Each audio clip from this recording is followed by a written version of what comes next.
Φανταστείτε έναν κόσμο που κάθε δύσκολο πρόβλημα λύνεται απλώς λέγοντας «χρησιμοποίησε AI». Συναρπαστικό, έτσι. Μα τι κρύβεται πίσω από αυτή την εντυπωσιακή, αλλά συχνά βιαστική προσέγγιση? Μείνετε μαζί μου για ένα λεπτό για να ανακαλύψουμε όλη την αλήθεια. Γεια σας φίλοι μου, σήμερα μιλάμε για την τεχνητή νοημοσύνη ή αλλιώς για το μαγικό ραβδί που υπόσχεται να λύσει όλα τα προβλήματα του πλανήτη.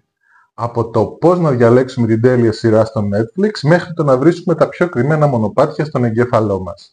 Η AI εμφανίζεται σαν ο τεχνολογικός μας σωτήρας. Αλλά για να είμαστε ειλικρινείς, πολλές φορές οι συζητήσεις για την AI first προσέγγιση θυμίζουν κάποιον που έχει σφυρί και βλέπει τα πάντα ως καρφιά. Ό,τι πρόβλημα και να έχεις, η λύση είναι απλώς AI. Μπορεί να ακούγεται υπερβολή, όμως σκεφτείτε το. Έρχεται κάποιος και λέει «Θέλω να βελτιώσω την παραγωγή στη φάρμα μου». Φόρτωσε ένα νευρονικό δίκτυο, βάλε big data, δώσε και έτοιμο μοντελάκι και έτοιμος. Αλλά ας είμαστε σοβαροί, η ζωή και η έρευνα δεν είναι τόσο απλές. Υπάρχουν οι άνθρωποι, η φύση, οι ηθικές προεκτάσεις, η κουλτούρα, οι πόροι και όλα αυτά συχνά δεν χωράνε σε έναν αλγόριθμο. Αυτό που θέλω να πω δεν είναι ότι η τεχνητή νοημοσύνη δεν είναι φοβερή. Φυσικά και είναι. Άλλωστε ήδη έχει δώσει λύσεις σε τομείς που ούτε τα πιο τρελά μας όνειρα δεν φαντάζονταν. Αυτόνομα αυτοκίνητα, ψηφιακούς βοηθούς που συνομιλούν, ιατρική διάγνωση σε κλάσματα δευτερολέπτου, σούπερ εντυπωσιακό. Το πρόβλημα ξεκινάει όταν αντιμετωπίζουμε την AI σαν τον μόνο τρόπο. Εκεί δηλαδή που ξεχνάμε πως υπάρχει και η στατιστική, τα φυσικά πειράματα, η ανθρώπινη διαίσθηση ή η απλή λογική.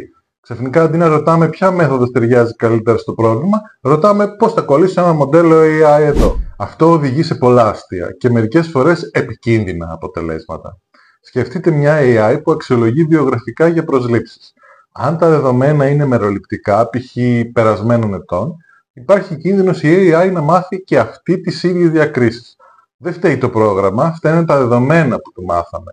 Και κάπως έτσι αναπαράγουμε το πρόβλημα από τη μία γενιά δεδομένων στην επόμενη. Άρα αν ακούσετε κάποιον να διαλαλεί AI first για τα πάντα, μην φοβηθείτε να πείτε ναι, αλλά να το δούμε πιο σφαιρικά. Ρωτήστε τους, γιατί AI first και όχι AI second ή AI μαζί με οτιδήποτε άλλο? Μην ξεχνάτε το μεγαλύτερο ατού του ανθρώπου είναι η δημιουργικότητα. Η AI είναι πανέξυπνη στο να βρίσκει μοτίβα, αλλά αν θέλουμε πραγματική καινοτομία, συχνά η σπίθα ξεκινάει από το ανθρώπινο μυαλό. Οπότε φίλοι μου, η τεχνητή νοημοσύνη ήρθε για να μείνει, μα αυτό δεν σημαίνει ότι είναι η μόνη μέθοδος έρευνας και καινοτομίας. Χρησιμοποιήστε την, αγαπήστε την, αξιοποιήστε την στα δύσκολα.